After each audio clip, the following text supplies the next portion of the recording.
Namaste. My name is Susan, and I am here with you on the Awakened Heart radio program. Today we're going to talk about love. And I started with this poem by Rumi because he is, I think, really trying to express the kind of love that we're going to be talking about today. What I call love with a capital L.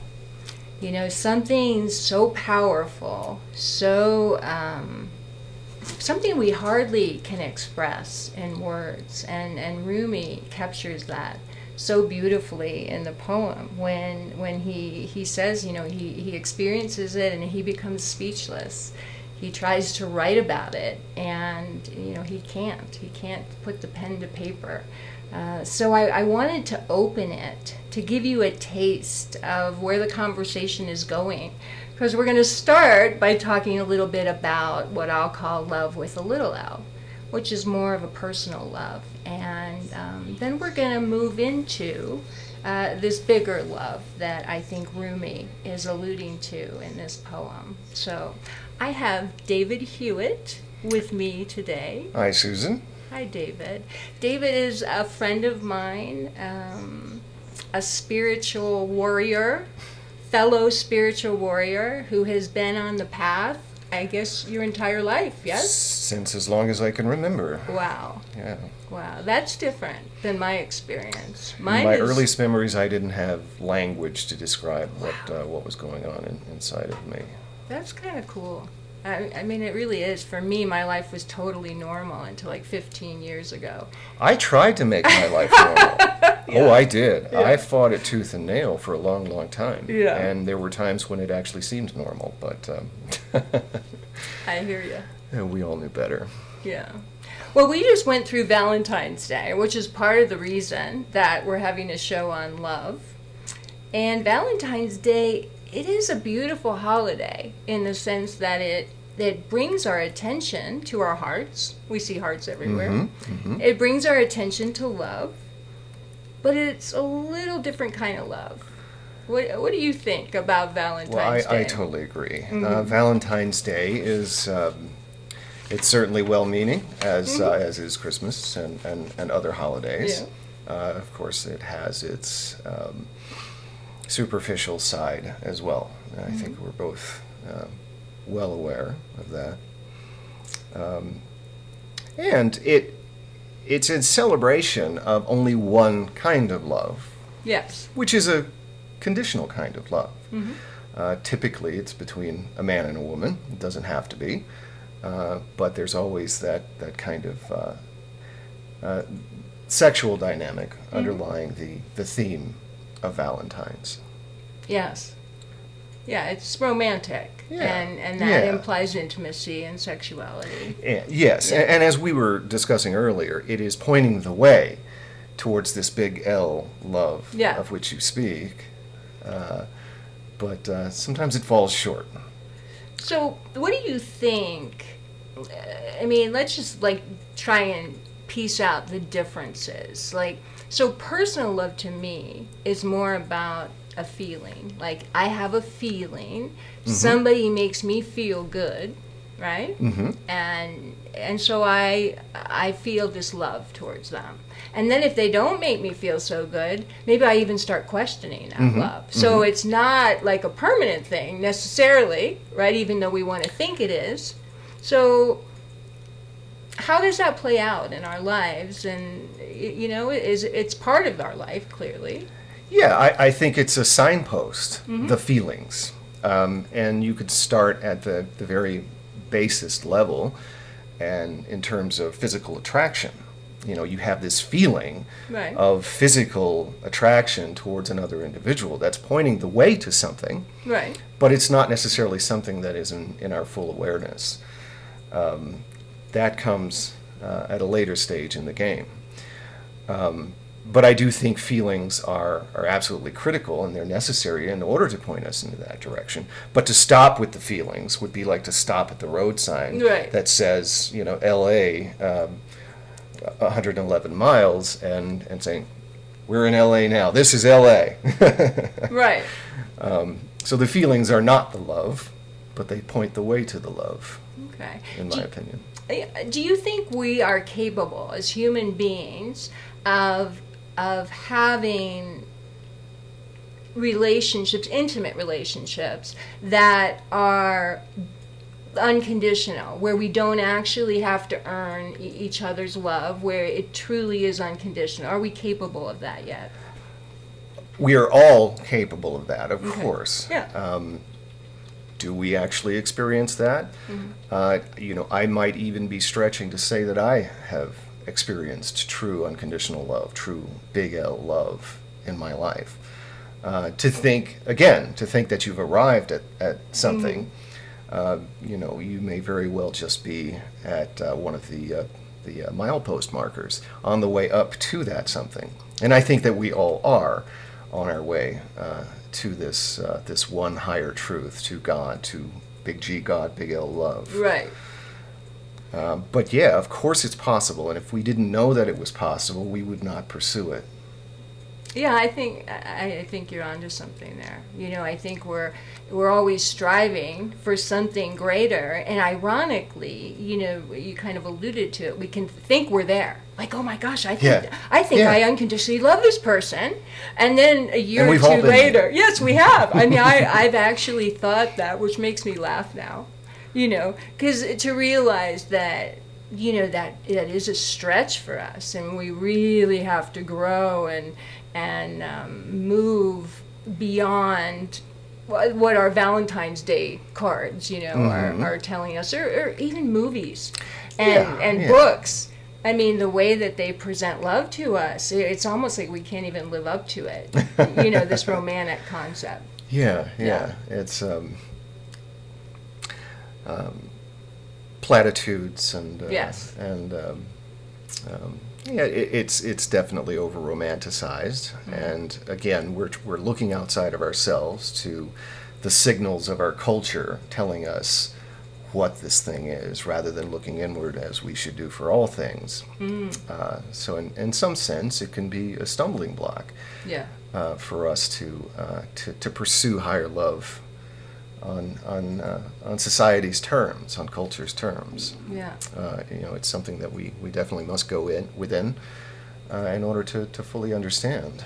Yeah, you alluded to God, or you mentioned God, and as we move into a discussion about big L love, I use God and love interchangeably. To me, that they're really one and the same. Absolutely. Right. And God is one. Yes. Yes. So do we have to earn the love of God, the big L love? Do we have to be good? Do we have to do something to earn that? I think that is what love is not. Okay. That's the condition. Yes. To have to earn something, whether it's the love of your own child. A loving mother or loving father would never say of their child that child must earn my love for it. Because in the first, the first 18 years at least, the child is completely incapable of earning that love, whatever it means to earn love. Yeah. So no, I don't think that it's something we can earn or we should require of others to earn of us. Right. I think that's beautifully said. Absolutely. There's a saying, there's never a moment, never a place where love does not fully penetrate and permeate. And I love that. What does that mean to you? What does that say to you? Never a place. It's such never a situation where there's not love. Like it's literally everywhere. Absolutely. Animating everything. Even situations that we may label or define as unloving or dark or angry. Yeah, and Rumi alluded to that in the poem, Yeah. right? We Yeah, talked absolutely. about that At a the little very bit. first line. Yes, what is his the first poem. line? Let's look at that. He says, both light and shadow are the dance of love. And Yeah. I know you like that, Yeah, right? I love that. And it I kind of love is that. what we're talking about here. So talk about that a little bit, yeah. Well, it's interesting. I had a conversation just recently with someone on the nature of unconditional love.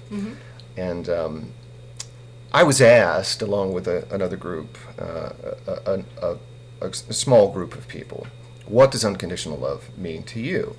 And for me, one of the most important aspects of unconditional love is forgiveness and the ability to forgive. You know, that's when love, to me, shines the brightest in a lot of ways, is when someone has done something wrong, of which we might feel anger, but instead feel unconditional love despite what many would call negative. And so, and I also made the point that the most vivid displays of light take place against a backdrop of darkness. And so, and I think that that is the situation that we have been put in the third dimension, in order for us to understand our higher selves and what it means to be in love and to live in love and to love and to be loved, is for us to experience the fear of love. And really, that is the only obstacle to love. I don't believe in hate. I believe that there's fear. I believe that people may fear their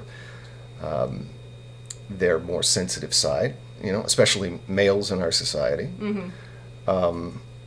People may even say that they hate. They may even demonstrate what they believe to be hate. And I would say, no, it's not hate at all. If it was, I couldn't love them despite it. It is a fear. And that really comes in handy to keep in mind always, that fear is the opposite, the antithesis of love. And in love, there is no fear. Right. And that's actually one of my favorite Bible verses, having come from a Christian background. Yeah, I did too. I was Yeah, raised yeah. Catholic. And I guess most of our listeners we probably don't know, have too. but it could be. It's possible. So it sounds a little bit, and actually is making sense as you're talking about it. Like, in order to find this big L love, some of our journey is in learning what it isn't. Like, when we experience what it's not. Well, we can't fully know what it is. Right. So that kind of lights the way for, okay, it's not this, it's not this, it's not this. Yeah. And that almost like opens the door. Oh, so It's a maybe process it's of this. elimination. Yeah. And so the darkness of which Rumi speaks, the shadow Right. of which Rumi speaks, the fear, the anger, and all of those things that fall under the umbrella of fear are really defining for us what love is not, and so doing, pointing us in the right direction. Because we can't define what love is, and the minute we try to define what love is, we're already in LA. Yeah. Or so we think. I hear you. I, as I've had a shift recently, which, you know something about, and more and more, I'm starting to feel like I'm starting to get a glimpse of what this big love is about. Yeah. And I love going back to Rumi. He talks about it, something that it makes him speechless, knocks him to his knees. Yeah. It's so huge. And have you had an experience like that with big L love that you would like to share with us? I often have experiences like that, and I think Rumi is not pointing to any one occasion or one incident Right. in his Oh, I'm life. sure. Yeah. And probably when he sat down to write the poem, he felt that. Undoubtedly. I often, I always know when I have reached my limitations in trying to fathom and understand love and just describe it, when the tears start to flow, and I can no longer speak at all. Yes. Which is the verbal equivalent of dropping one's pen, I suppose. Yeah, exactly. Like Rumi says in the poem. How do you get there? Like, what takes you there? People like you. Well, thank you. Just being, feeling that sense of oneness with people. More than anything else. Well, so it sounds like what you're saying, when you really, you're experiencing someone and you really feel that connection, like, wow, we really are one. We're part of this greater big thing. Right. When the tension Yeah. is gone, when the fear is gone, everyone lets down their guard, and words again don't really come into play. Yeah. It's just this overwhelming sensation, this overwhelming feeling of connectedness Yeah. that's indescribable, It as is. we Yeah. are proving here today. Yeah, I try to describe it on a radio show. Perfect, right? Yeah, It's kind yeah. of funny. There's an author, it's so beautiful. I was reading this the other day, getting ready for this show. And his name is Craig Hamilton. And he says, what if, instead of waiting for God to prove to you that love is real, or waiting for love to prove to you that it's real, your job, yours and mine, is to prove to the world that love is real by demonstrating its existence every minute of your life, whether you feel it, the current of love, in that moment or not. And that's where the onus is. The onus is always on us to prove the love, because I've often described love as essentially a one-way street.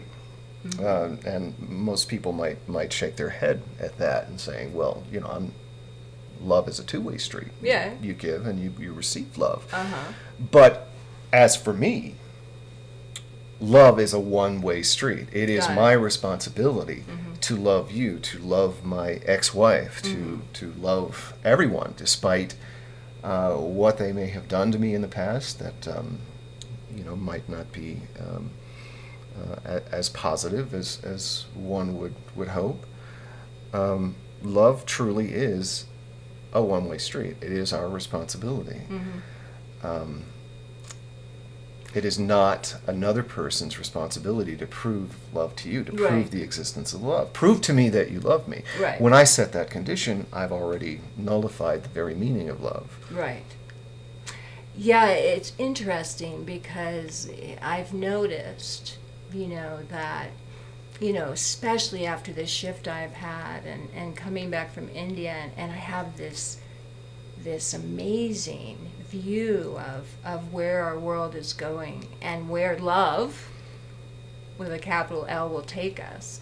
And I'm sure you've had this experience where when we speak about love being everywhere, it animates everything. Often we are met with the question of, well, what about, Hitler, and what about this, and what about 911? Hitler always comes up. It always, yes, always. And this is kind of what he was speaking to, is that even in those moments when we can't feel that current of love, right, which would certainly be moments like that, that that can we believe in it so deeply that we'll stand for it and say, I don't care what the appearance is. I don't care what I'm seeing. I don't care what it looks like. I know that love is everywhere. Everywhere. It's a And big inside stance. of everyone. Yes. And even someone like a Hitler Yes. desires love. And I believe, with all my heart, will eventually learn to experience love and not fear. Yes. Fear was what he wrought on the entire planet, so deeply rooted was his own fear. Yes. And that's usually the case. I mean, if you ask a psychologist, about the background of someone who is abusive, more than likely there was abuse in that person's past. Absolutely. Yeah. We perpetuate fear. Yeah. Yes. And so and it begs the question, where did that anger, where did that hatred, where did that cruelty come from? And the answer is usually before them. A parent who was abusive to his or her child was probably abused by his or her parents. And the parents of that person were likely abused as well, in some way, not necessarily in the same exact way. Yeah. But it's something that's passed down generation to generation. And in the culture that we were raised in, they call that sin. It's passed down through the bloodline, and dating back to the days of Adam. Right. And I think that when you look at it that way and see that it was a torch that was handed like a hot potato from generation to generation to generation, and then you ask, well, who originated that? Who first passed that torch Yes. to the very, very first person? Right. The first fears, the first anger, yeah. And there is no answer. Yeah. And so my opinion is that that hatred and all of its manifestation really doesn't exist. It's really an illusion. Mm-hmm. And that dropping our fears and our hatreds and our prejudices is as easy as dropping the hot potato. Mm-hmm. Yeah. Because that's what beautiful. we want to do. Yeah. Is drop the potato. No, it definitely is. Yeah. I think there is people have different ideas about that. Does it exist? Does it not? Some people think it's really airy-fairy to pretend that there isn't, anger and fear and things like that out there. I mean, whether or not it does, the truth is, love is the most powerful thing. Yeah. Truly, you overlay enough love on anything, any fear, any anger, any of that, and it will be stronger. Mm-hmm. I mean, at least that's what my go-to. We all know in our own selves that we might not call it love, but we aspire to not live in fear. Yes. To live in joy. Joy is the goal that has always been set before us. It is the only goal. Yes. And joy will only come from love. We know that it won't come from money or from fancy cars or even from sexuality itself. Right. Right. Yeah. Yeah. So that brings us to this amazing, glorious thing that we've been given, our heart and our heart chakra. Yeah. Because really, we were built for love. I really think we were built perfectly to emanate love, to experience love, and we've forgotten We are the so thing much. that love built. Yes, we are. And this thing, this heart, this beautiful, organ as well as chakra, energetic system that we have, is so amazingly powerful, right? Yes, it is. And that's kind of what started our whole initial conversation. Mm-hmm. And as has been said, the heart puts off, I believe it's 4,000 times the magnetic energy of the human mind. Mm. So it's a very powerful device, even as a physical construct. It is. And what else is really cool about it? It was created before our mind. Our heart was in existence. How do you know you're going to have a baby? Right? They listen in, and that's created first. It's the first sign of life. It is. Mm-hmm. And so this is what came into existence first. That says something, because we spend so much time right up here. Point. Yes. And this is so powerful. Mm-hmm. So that's part of, we want to take a little time. You posted such a cool video a few days ago about the power of the heart hug. The heart-to-heart hug, yes. Yes, and it had an impact on, a few of us, I think. It has had an impact. Yeah. It was really surprising to me. Mm-hmm. I initially ran into it at a spiritual meetup here in Las Vegas, where the group leader was doing the heart hug unbeknownst to himself. I don't know whether he was left-handed or what, but he would always come at me in this different way, and it was awkward. And I asked him about that, and he really didn't have an answer for it. So eventually, I learned the definition of the heart-to-heart hug. Yes. And the technique, which is a very simple technique. We're going to demonstrate it in a few moments. And I can't wait. Yeah. We'll get to experience some love. Yeah. So the interesting thing about it, especially like as an energy person, as a nurse, when we hug right to right, we're connecting where? The liver. Our livers. The filter. Is a filter. Energetically, we tend to put anger there. envy, rage, all sorts of things. And, our liver does a beautiful job of filtering for us. Mm-hmm. But is that really what we want to share with someone when we greet them? Right. And No, right? And certainly most people, of course, who hug in the conventional way mean well. Of course. And it's a absolutely. fine way to show love, It is a whichever fine way. way you do it. Of course But it once you think about it, like you said, Yes. especially as someone who's well aware of human physiology, Mm-hmm. and that this thing over here, it really is symbolic of our impurity, our Right. imperfection. It's the place where all of the waste matter, the stuff that doesn't belong, goes. Yes. And here on the other side of the sternum, This powerhouse of Yeah, love yeah. radiating out. So we're going to demonstrate this because, Mm-hmm. it's funny.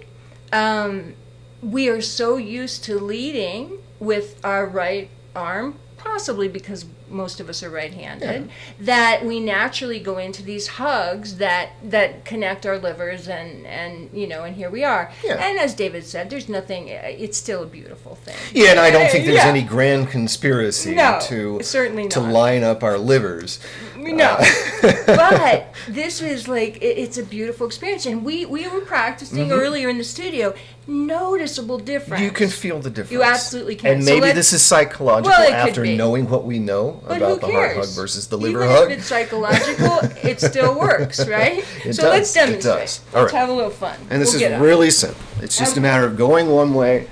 So we're going to do instead the of wrong the way other. first. We're going to do the wrong way first, Right. the way we usually most of us tend to do Yes. it. So most of us, we go like this, and we give a hug, and now David and my livers are touching. It just, now that Our I'm... right cheeks are together, Yes. our right arms are over our left shoulders, Yep. and our left arms are around the right waist of the other person. Beautiful. We simply flip that around. The Okay. easiest way to do it is to go left first, Go left.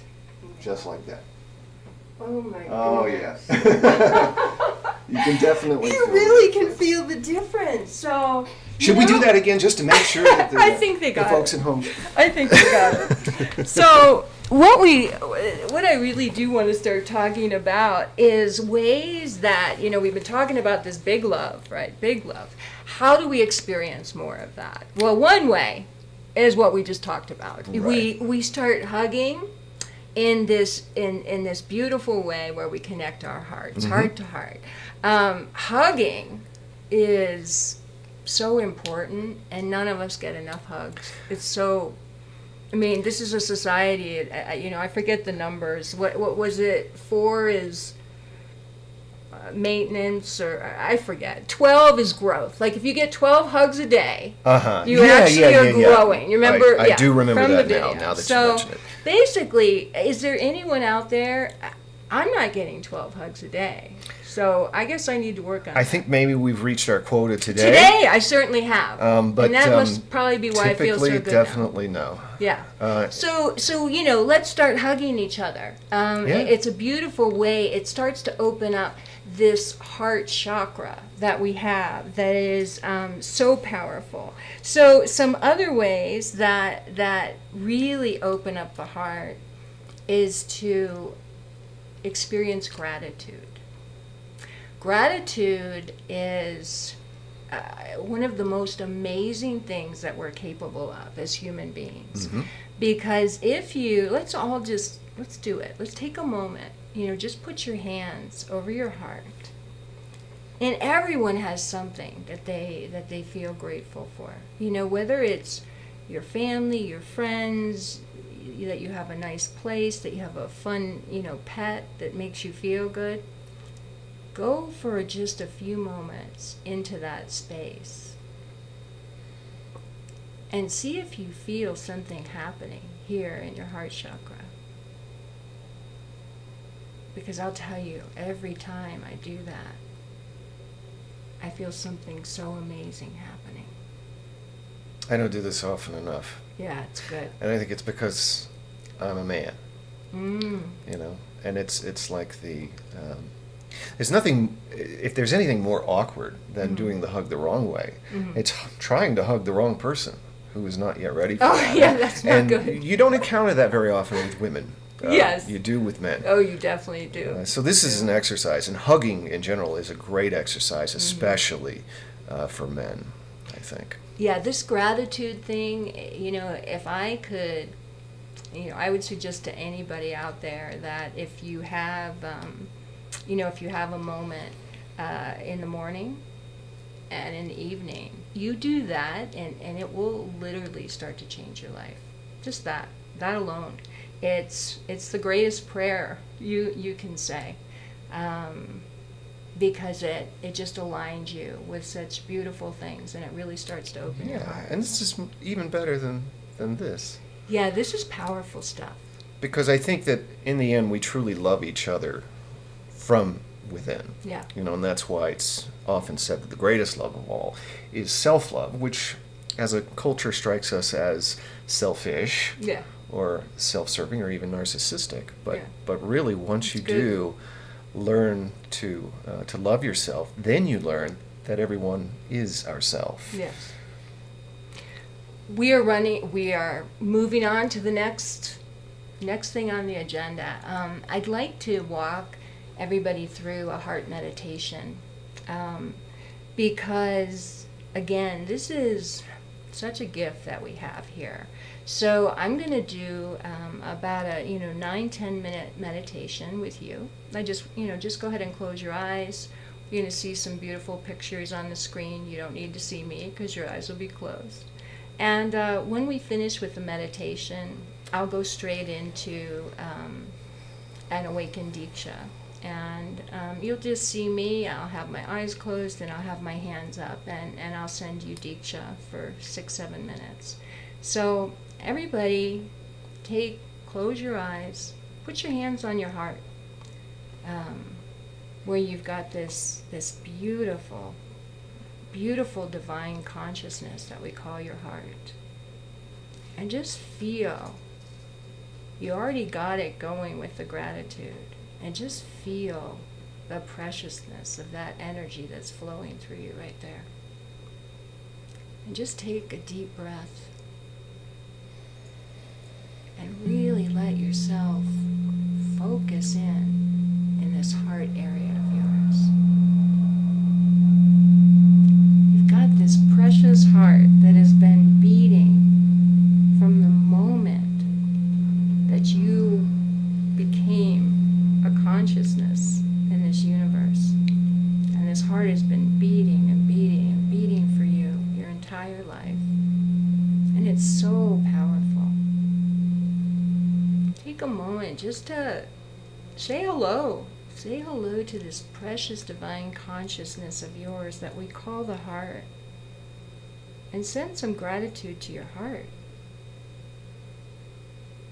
Keep breathing. And tell her, I see the heart as a feminine consciousness. That it's okay, she can slow down a little bit. She works so hard for you. Just tell her to slow down, to relax. That you're aware of her now.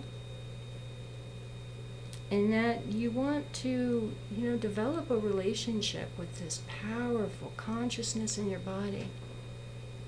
Because it'll change so much for you. It'll change your experience, and it'll open you up to this big L love that we've been talking about. Just take some deep breaths.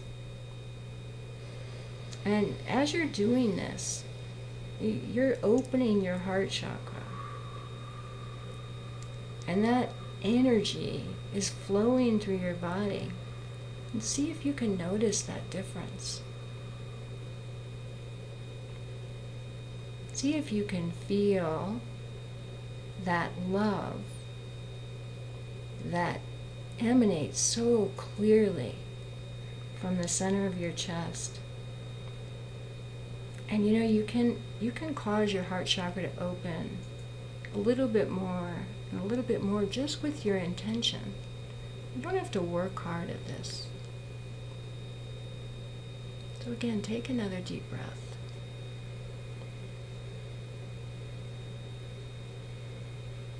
just intend for that heart to open up a little bit more. You know, your heart can't be hurt. We think it can. You know, we got that thought probably the first time when we were a child. Oh, I can get hurt. I need to close my heart down. But your heart can't be hurt. It's just something, it's a story. It's a story that we tell ourselves because we go into fear.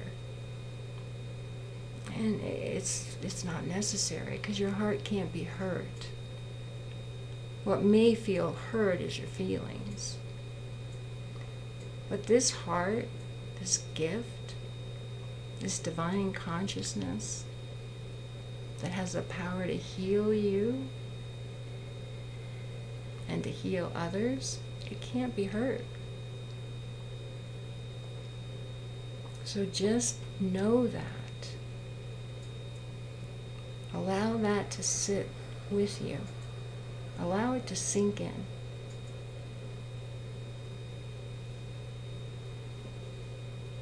And take another deep breath. And again, just intend that that heart opens up a little bit more.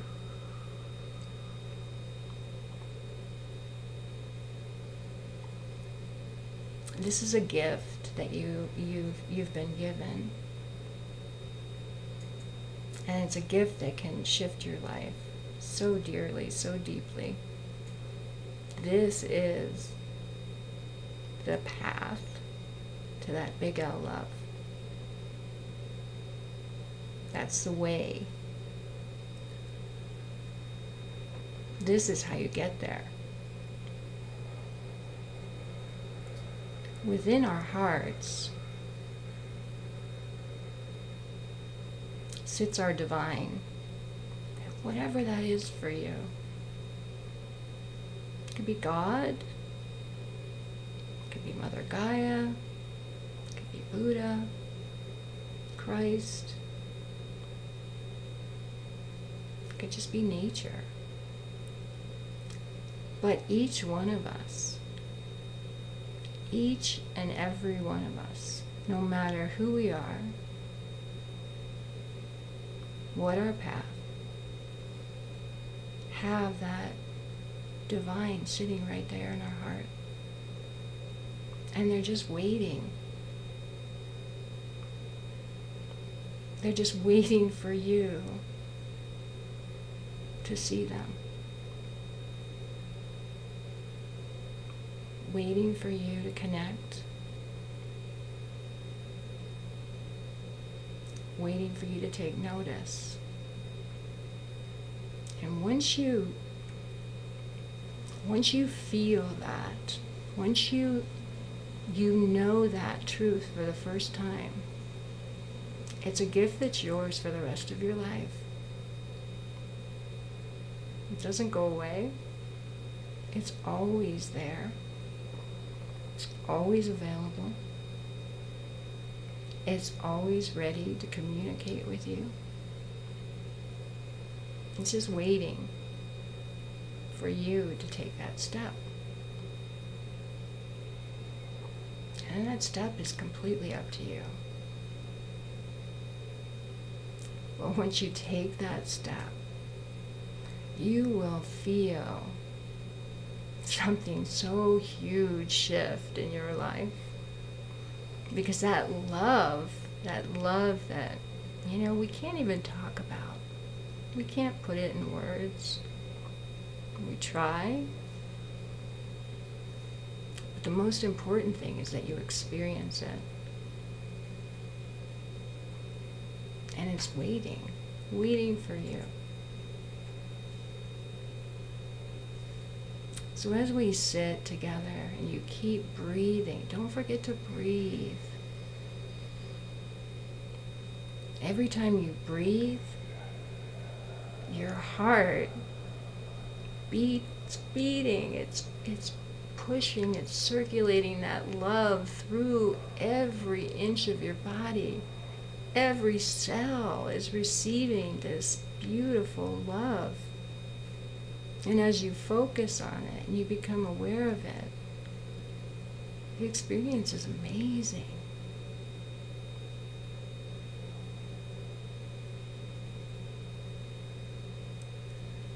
So just try to notice that.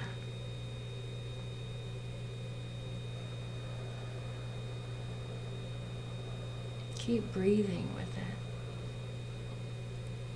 Remember this feeling, because this is a path, this is a doorway for you. It's a place you can go, and you can really, really start to experience this love in such a deep, deep way. So I want you to stay in your hearts. Keep breathing. I'm going to send you Diksha for the next 7 minutes. I'm not going to talk when this is done because I want you to stay in that space. So I send my love to you. I'm so appreciative of your support. Enjoy the next 7 minutes. Namaste.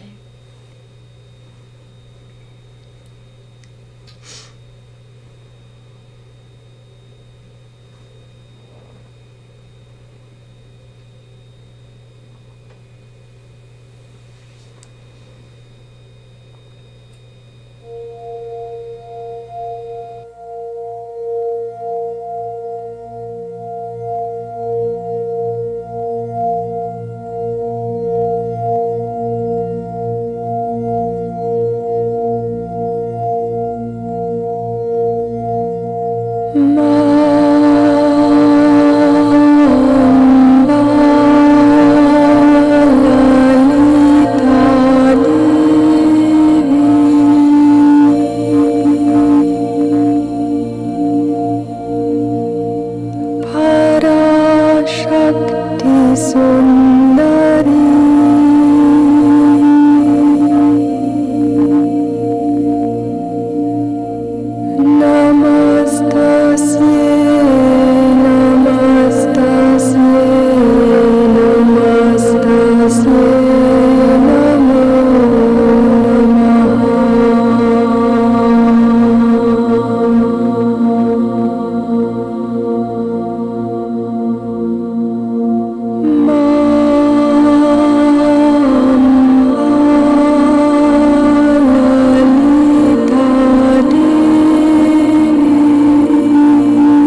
cielo.